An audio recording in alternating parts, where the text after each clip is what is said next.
바울은 빌립보서 1장 대부분을 통해서 자신에 대해서 이야기를 합니다. 내가 너희를 이렇게 생각한다. 또 내가 너희를 위해서 기도한다. 또 내가 옥에 매여 있는 가운데도 복음이 전파되는 것으로 감사한다.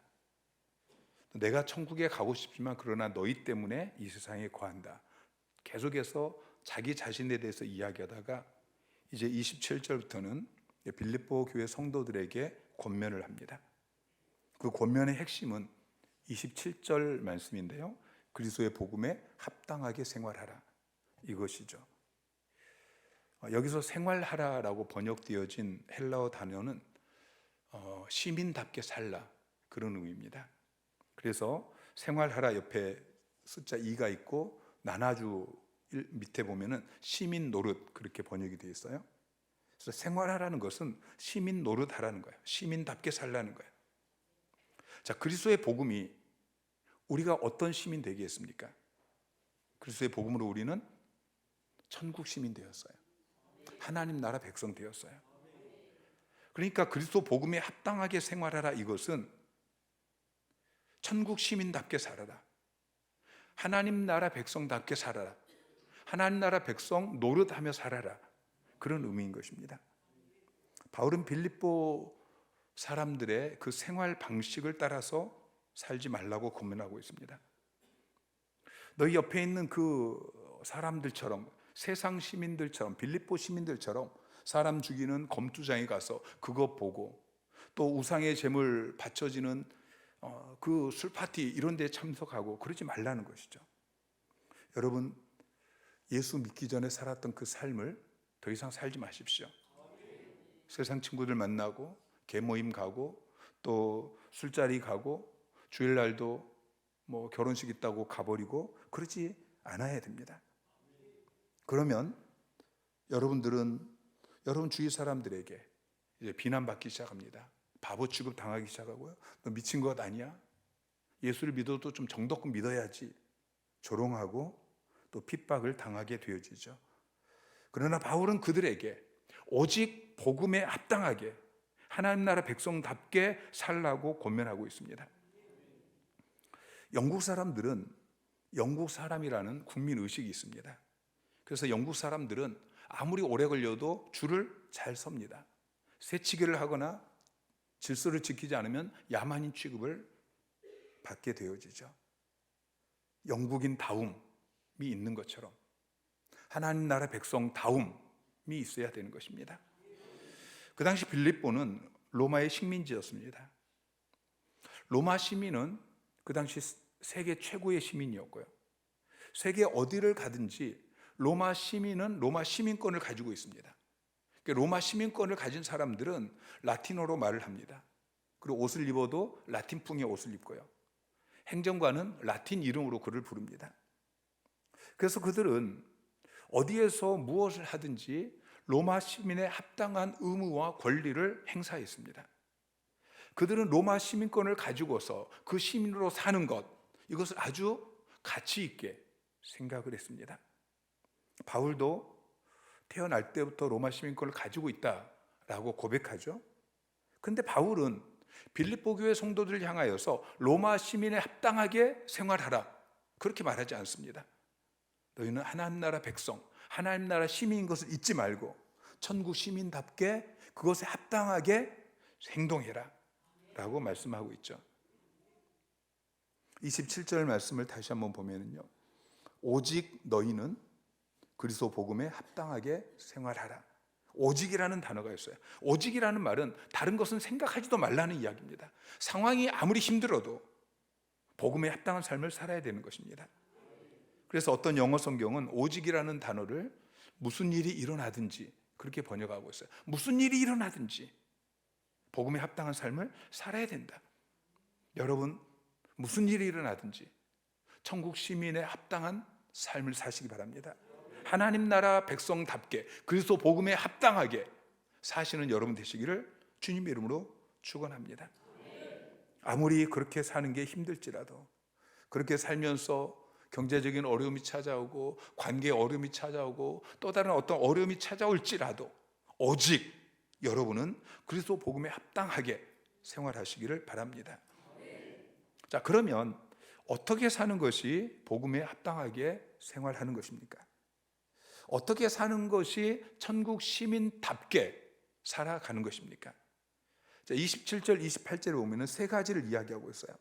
이는 내가 너희에게 가보나 떠나 있으나 너희가 한 마음으로 서서 한 뜻으로 복음의 신앙을 위하여 협력하는 것과 무슨 일에든지 대적하는 자들 때문에 두려워하지 아니하는 이 일을 듣고자 함이라. 첫째는 한 마음으로 서야 되고요, 두 번째는 협력해야 되고요, 세 번째는 두려워하지 않아야 하는 것입니다.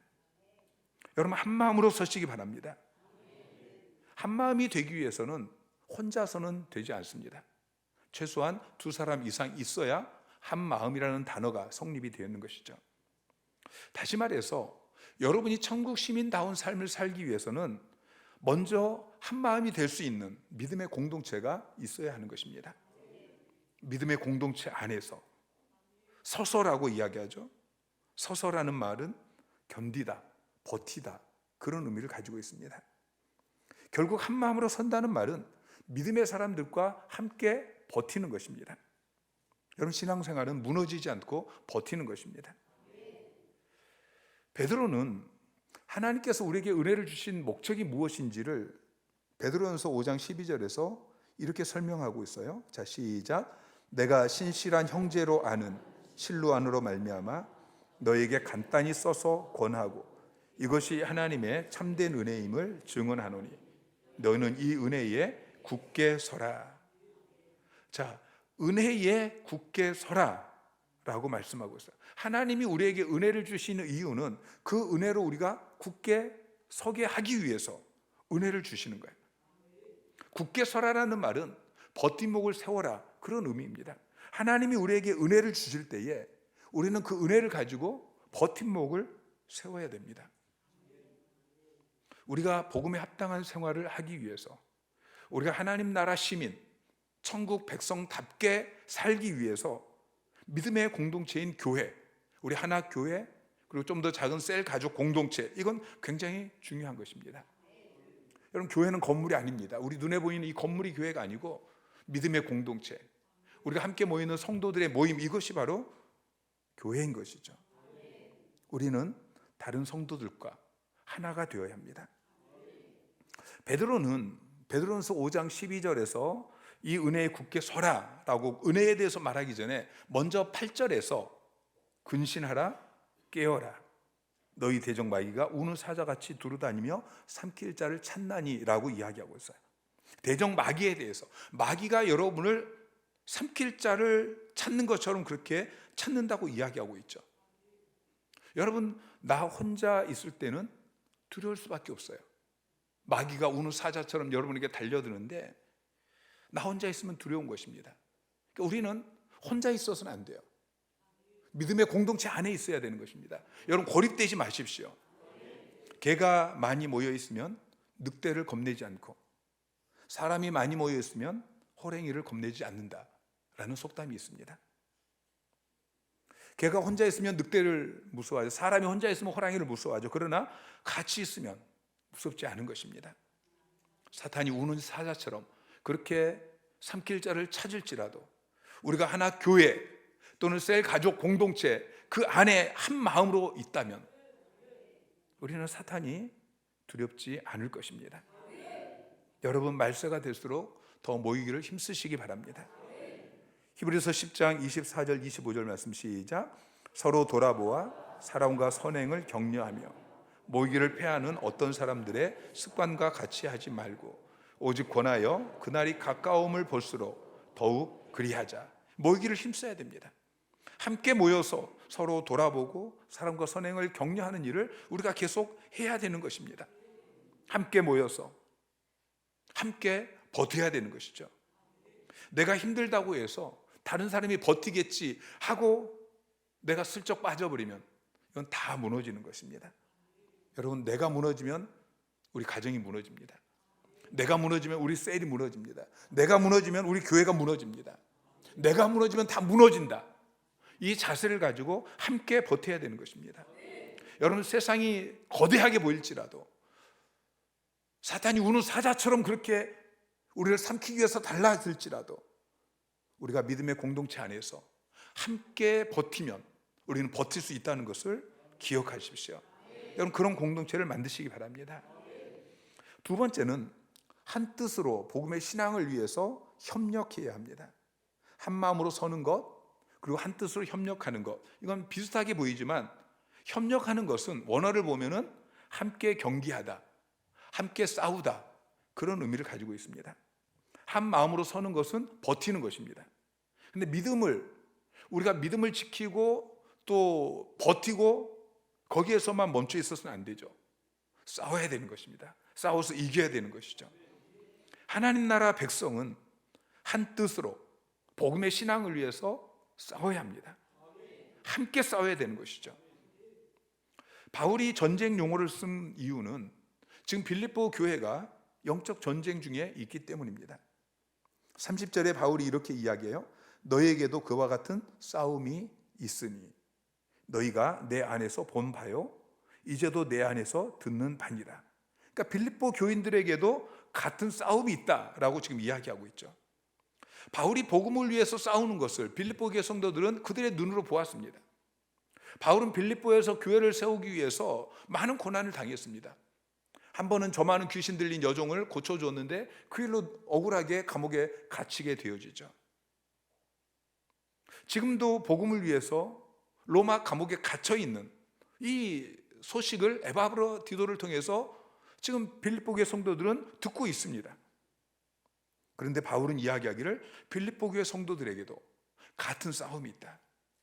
그리고 그 싸움을 함께 싸워야 한다라고 이야기하고 있습니다. 전도서 4장 12절 말씀 시작. 한 마음이면 한 사람이 패하겠거니와 두 사람이면 맞설 수 있나니 세 겹줄은 쉽게 끊어지지 아니하느니라. 한 사람이면 패하지만 두 사람은 맞설 수 있고 세 겹줄은 끊어지지 않는다고 이야기하고 있어요. 여러분, 신앙생활을 하면서 믿음의 세 겹줄이 있는지 한번 점검해 보시기 바랍니다. 사탄이 여러분을 공격할 때에 한 겹밖에 없다면 그냥 무너질 수 있어요. 그런데 여러분이 힘들고 어려울 때에 셀 가족 공동체에게 기도 제목을 내놓고 함께 기도하고 또 무너져 있는데 또 누군가가 찾아와서 여러분을 말씀으로 격려하고 신앙을 격려하고 그래서 이렇게 세워주고 한 겹, 두 겹, 사탄이 계속 공격하는데 한 겹 무너졌는가 싶은데 또 한 겹이 있고 또 공격했는데 또 한 겹이 있어서 사탄이 결국에는 무너뜨리지 못하고 두 손 들고 도망가 버리게 되어지는, 여러분, 그 삼겹줄이 여러분에게 있어야 되는 것입니다. 세 번째는 대적하는 자를 인해서 두려워하지 아니하느니라고 이야기하고 있어요. 자, 함께 서서 함께 싸워야 되는데 함께 싸우는 대적이 누구입니까? 원수 마귀란 말이죠. 자, 우리의 싸움은 혈과 육이 아니라고 말씀하고 있습니다. 에베소서 6장 12절에 보면은 우리의 씨름은, 우리가 싸우는 것은 혈과 육, 사람을 상대하는 것이 아니다. 통치자들과 권세들과 이 어둠의 세상 주관자들과 하늘에 있는 악의 영들을 상대함이라. 그러니까 사탄과 싸우고 있다는 것을 이야기하고 있어요. 사람들이 여러분을 공격합니다. 그러나 그 배후에는 사탄이 있다는 것을 기억하십시오. 그리고 그 사람들과 싸우지 마세요. 가정에서 남편과 싸우지 마시고, 직장에서 사람들과 싸우지 마시고, 여러분 친구들하고 싸우지 마시고, 여러분을 욕하는 그 사람하고 싸우지 마시고요. 사람이 여러분을 공격하지만 그러나 그 배후에 사단이 있다. 우리는 그 사단과 싸워야 합니다. 무엇보다도 그 원수 마귀를 두려워하지 마십시오. 여러분이 신앙생활을 열심히 하려고 하면 사탄이 여러분을 공격합니다. 여러분이 가만히 있을 때는 사탄이 여러분을 내버려 둡니다. 그러나 어떤 계기로 여러분이 은혜를 받고 내가 이제 신앙생활 열심히 해야지, 이제 주일 오후에도 나가고 수요일날도 나가고 예배를 이제 공예배를 다 지켜야지, 주일을 성수해야지, 11조를 드려야지, 내가 훈련 받아야지, 내가 봉사해야지, 그렇게 결심하는 순간 사탄은 여러분을 공격하는 것입니다. 우는 사자처럼 으르렁거리면서 그렇게 하면 큰일이 일어날 것처럼. 그게 두려워서 그 일을 하지 못하고 무너져 버리는 사람들이 많이 있습니다. 여러분, 누가 두려워해야 됩니까? 원수 마귀가 으르렁거리면서 여러분을 공격하려고 할 때에 여러분이 두려워해야 됩니까? 원수 마귀가 두려워해야 됩니까? 마귀가 여러분을 두려워해야 되는 것입니다. 주님은 마귀의 일을 멸하셨습니다. 요한일서 3장 8절 말씀 시작.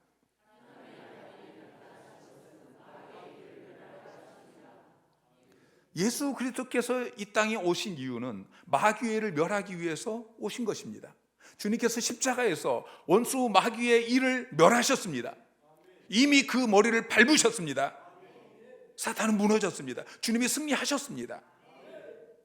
요한복음 16장 33절에 세상에서는 너희가 환난을 당하나 담대하라. 내가 세상을 이기었노라. 주님은 우리가 이 세상에 살면서 환난이 없다고 이야기하지 않습니다. 우리가 하나님 나라 백성답게 살려고 할 때 어떤 문제도 없다, 어려움도 없다 라고 이야기하지 않습니다. 환난을 당하나 담대하라. 왜냐하면 주님이 세상을 이미 이기셨다라고 말씀하고 있죠. 누가복음 10장 17절부터 자 시작. 70인이 기뻐하며 돌아와 이르되 주여 주의 이름이면 귀신들도 우리에게 항복하더이다. 예수께서 이르시되 사탄이 하늘로부터 번개같이 떨어지는 것을 내가 보았노라.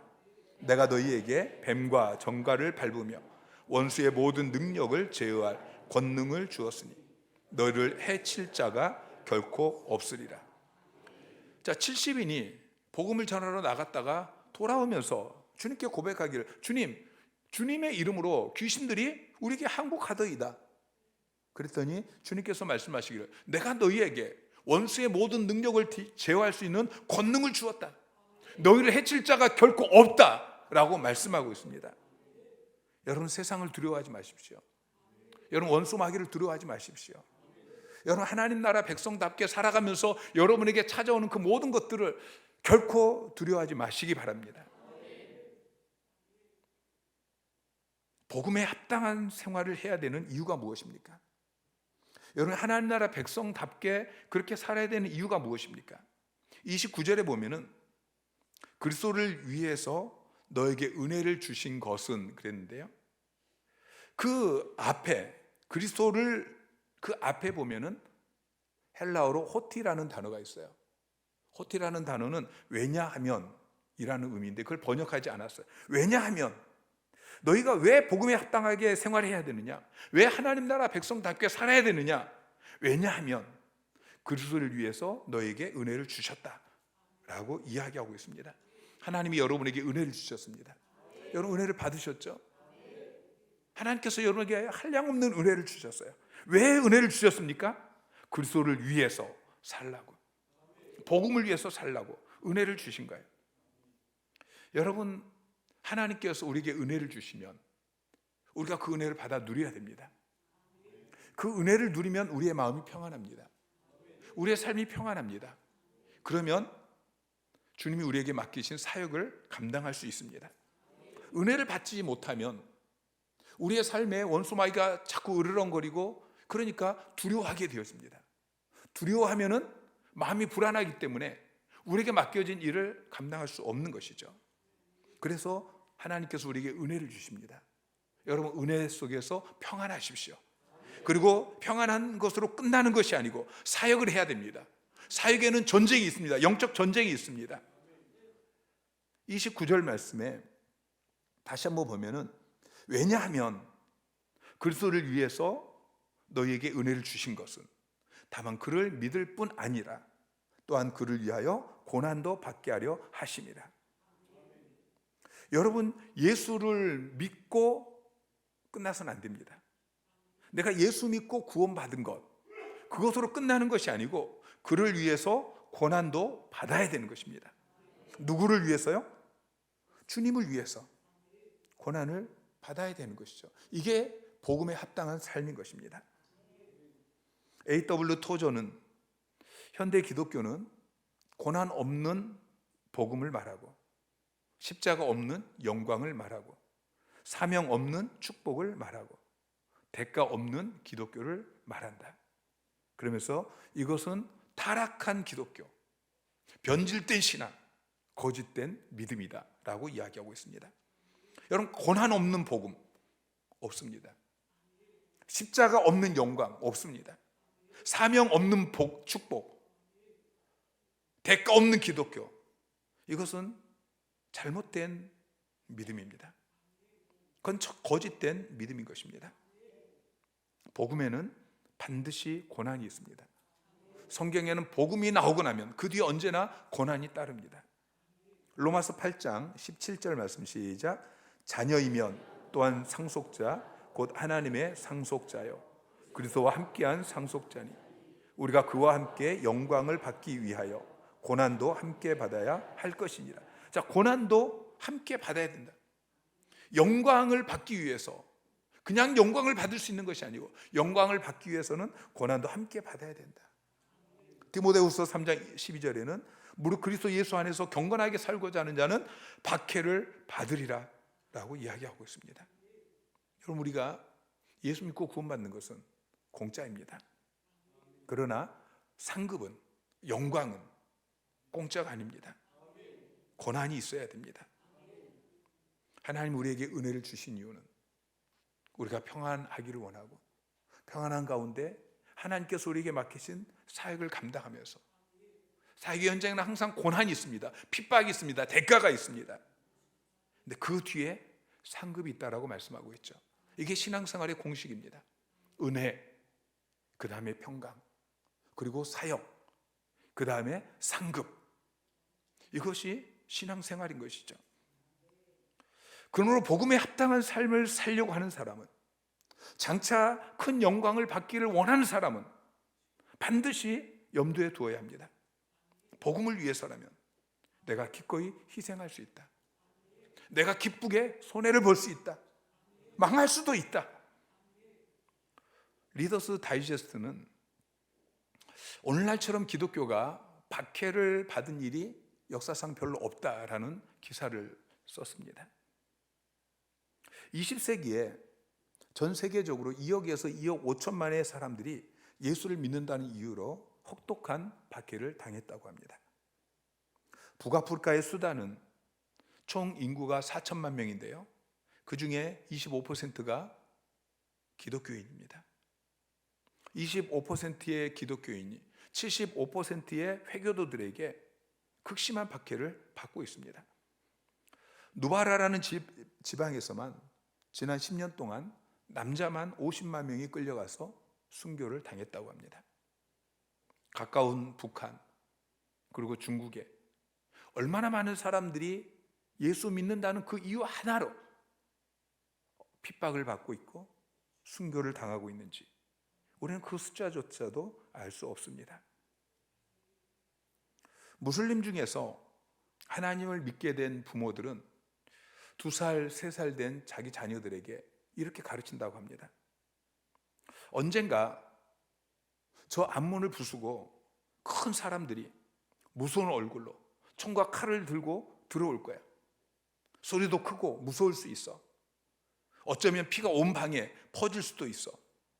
그때는 움직이지 말고 무조건 눈을 꼭 감고 몇 분만 가만히 있으렴. 몇 분 후에 눈을 뜨면 너희는 천국에서 하나님 품에 안겨 있을 거야. 거기서 엄마랑 아빠랑 함께 웃으며 있을 거야. 이렇게 가르친다고 합니다. 그들은 그 박해를 알면서 예수를 믿습니다. 그 박해를 피하지 않습니다.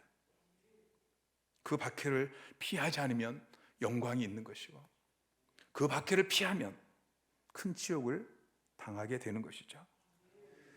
1938년 9월 9일 한국교회가 일제의 그 박해를 피하기 위해서 신사참배를 가결했습니다.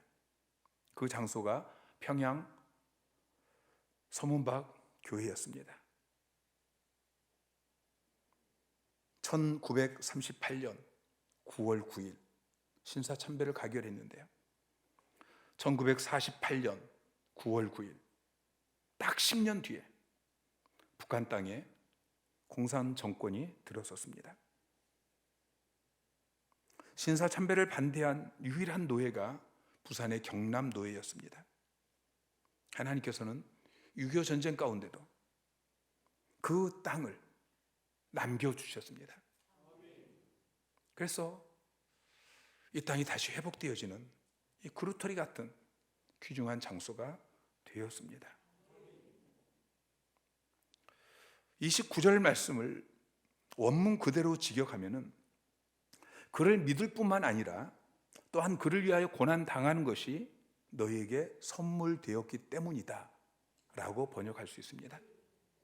그를 믿을 뿐만 아니라 또한 그를 위하여 고난 당하는 것이 너희에게 선물되었다. 선물이라고 표현하고 있습니다.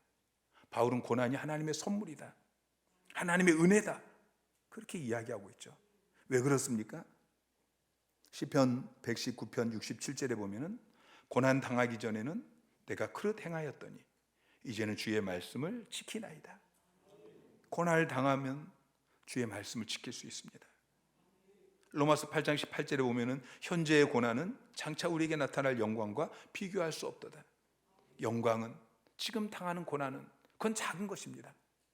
앞으로 그 고난 때문에 그것과 비교할 수 없는 영광이 우리에게 주어지기 때문인 것이죠. 디모데후서 2장 12절에 보면은 참으면 또한 함께 왕노릇 할 것이요 우리가 주를 부인하면 주도 우리를 부인하실 것이라. 고난 뒤에 우리가 저 천국에서 주님과 영원히 왕노릇하는 이 영광스러운 삶이 주어져 있는 것입니다. 마태복음 5장 10절부터 12절에 보면은 팔복, 주님께서 우리에게 복에 대해서 이야기하면서 가장 마지막에 이야기하는 복이 무엇입니까? 자, 시작. 의를 위하여 박해를 받은 자는 복이 있나니 천국이 그들의 것입니다. 나로 말미암아 너희를 욕하고 박해하고 거짓으로 너희를 거슬러 모든 악한 말을 할 때에는 너희에게 복이 있나니 기뻐하고 즐거워하라. 하늘에서 너희의 상이 큼이라. 너희 전에 있던 선지자들도 이같이 박해하였는지라. 자, 우리가 주를 위해서, 복음을 위해서 박해를 받게 되어질 때 복이 있다. 그 사람에게 천국이 그들의 것이다. 하늘에 너희의 상이 크다 라고 말씀하고 있습니다. 우리가 고난 주간을 거쳐서 부활주의를 지키고 있습니다. 주님께서 저와 여러분에게 십자가와 부활이라는 놀라운 선물을 주셨습니다. 여러분, 이보다 더 놀라운 복음이 어디 있습니까? 우리에게 가장 복된 소식은 십자가와 부활입니다. 근데 그것을 우리에게 선물로 주셨습니다. 공짜로 주셨습니다. 가치 없어서 그냥 공짜로 주신 것이 아닙니다. 우리가 하나님께서 값을 정하면 우리가 살 수 없기 때문에, 우리가 감당할 수 없기 때문에 하나님께서 우리에게 공짜로 주셨습니다. 그러나 우리에겐 공짜지만 하나님 아버지는 가장 비싼 값을 지불하셨습니다. 당신이 하나밖에 없는 아들을 값으로 지불하고 우리에게 이 복음을 선물로 주신 것입니다. 그 복음으로 말미암아 우리의 죄가 사함 받았고, 그 복음으로 말미암아 우리가 하나님의 자녀가 되었습니다. 우리가 천국 시민이 되어진 것입니다. 여러분, 복음에 합당한 삶을 사시기 바랍니다. 천국 시민답게 사시기 바랍니다. 하나님 나라 백성답게 사시기 바랍니다. 고난을 두려워하지 마시고 믿음의 공동체 안에서 삼겹줄을 가지고 한 마음으로 서서 함께 싸우며 하나님께서 여러분에게 맡겨주신, 우리 교회에 맡겨주신 이 사역을 감당하는 저와 여러분이 되기를 소망합니다.